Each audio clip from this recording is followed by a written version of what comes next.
All right, I think it's time to put all these ingredients in the oven. Building manager. Hello, it's Jack. Hi. Wait, you're turning off the gas? Today? Hold on a second, I have friends coming over for dinner tonight. Hey, Jack. Oh, hey, Sarah. Thanks a lot for coming over to help me prep. I got some terrible news. What is it? The building manager called and said he was turning off the gas. How am I gonna cook all of this food without an oven? You know what? I'm gonna order Chinese. Jack, you don't have to do that. I see you have a toaster oven.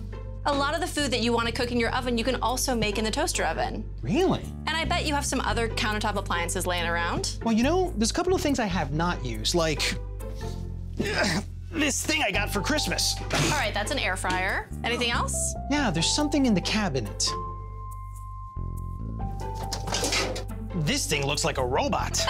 That is a multi-cooker. Oh. So between your multi-cooker, your air fryer, and your toaster oven, look, we can make everything you want to cook for dinner tonight. I put that right there. Okay, Perfect. Sarah. So where do I even begin? So your multi-cooker, first of all, this is really like an all-in-one appliance. You can make a lot of dishes in here from start to finish, and it doesn't always take as much time. Multi-cookers are just one of the many countertop appliances that we test at Consumer Reports. We test their ability to saute, steam, slow cook, and pressure cook, and how well they make rice.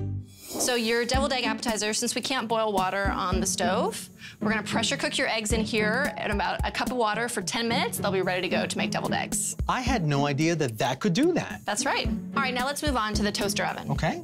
This is where we'll bake the cobbler for dessert. Hey, hold on a second. Are you sure? Because this is my Nana's favorite blueberry mango cobbler. Absolutely, the toaster oven can handle it, trust me. All right. We're also gonna make the kale chips that you wanna put together for an appetizer in the toaster oven. Oh, nice. Okay.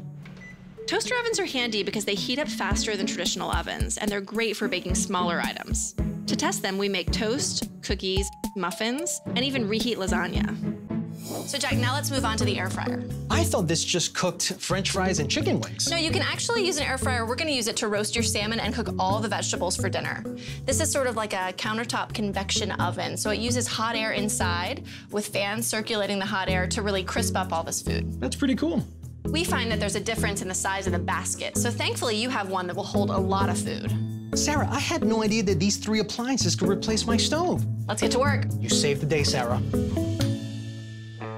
So how does a machine like this generate enough heat to cook all this food?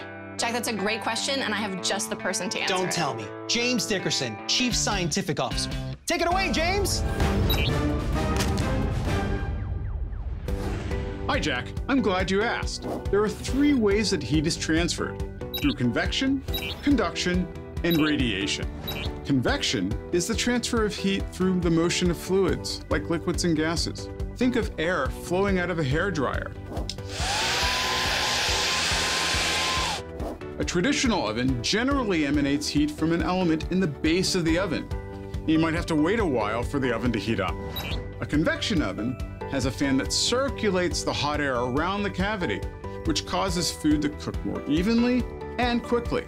Ditto for that air fryer that you have there. It's simply a convection cooker that sits on the countertop. Conduction is the transfer of heat typically through solid-to-solid contact. A good example is a frying pan set on a stovetop. Heat conducts from the bottom of the pan to the food within the bowl. A multi-cooker has a small heating element on the bottom that conducts heat and transfers it to the metal liner of the cooker to cook the food.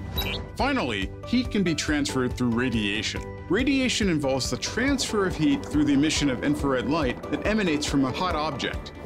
Think of placing your hand near an incandescent light bulb or over a hot stovetop. Now, conventional toaster ovens have built-in coils on the top and the bottom that heat up, radiating heat throughout it so that it can broil, bake, or even toast your food. Now, carry on. Thanks for the information. All right, Jack, our eggs look awesome. I'm gonna start cracking them. And these corn on the cob look nice and brown. They're here! What a lovely spread. Definitely. You guys must have worked all day over a hot stove. Actually, we had a little help from some cool appliances. Bon appetit, everybody. Enjoy. Thanks, Jack. Thank you, Jack. Cheers.